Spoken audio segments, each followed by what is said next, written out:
Сәлем баршаңызға достар, сіздермен бүгін өте дәмді бауырдан жасалатын котлеттің рецептімен бөлісетін боламын. Бұл котлетіміз өте дәмді, екіншіден өте пайдалы котлет. Сіздерге де жасап көруге кеңес беремін. Жасап көріңіздер, өте оңай. Сонымен қатар менің каналыма тіркеліп кетуді ұмытпаңыздар. Алда керемет рецепттер күтіңіздер. Бізге ең алдыменен 1 килограмм бауырымыз, пиязымыз, картошка, сәбізіміз қажет болады.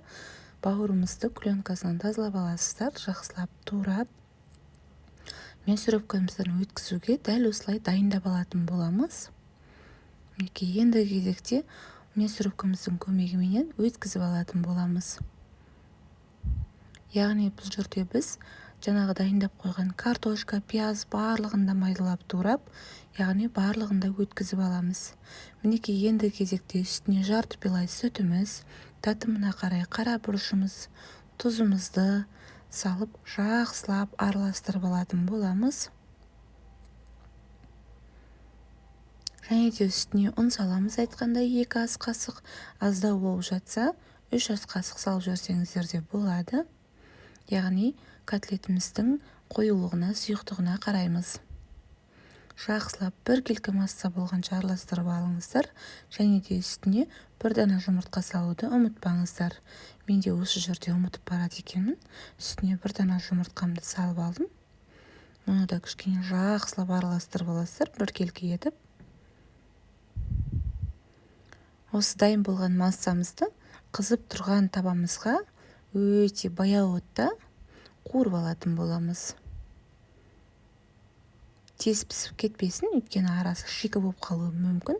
Картошкамыз, сәбізіміз де жақсы пісу үшін бізде баяу отта қуырғанымыз дұрыс. Достар, менің каналыма тіркеліп, каналымның дамуына өз үлестеріңізді қоса отырыңыздар. Қазақша контентті дамуына сіздер де атсалысыңыздар. Дәл осы бауырларымыз қызарғаннан кейін екінші бетіне осылай аударып, тағы да баяу отта қуырып аласыздар. Бұл котлеттер өте дәмді, әсіресе менің балапандарыма қатты ұнайды.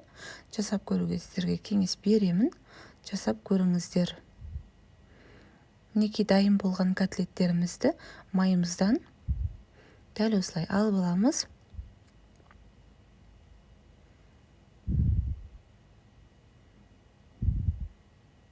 Ыстықта жесеңіздер тіпті керемет, бұл дәмі ерекше. Ал достар, менің котлеттерім дайын. Сіздерге де жасап көруге кеңес беремін. Жасап отбасыңызды қуантыңыздар, және де балаларыңызды да қуантыңыздар.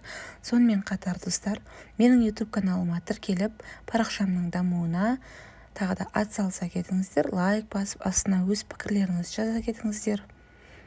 Ал достар, менің парақшамда, YouTube каналымда неше түрлі дәмді рецепттер бар. Бәрін қарап шықсаңыздар болады.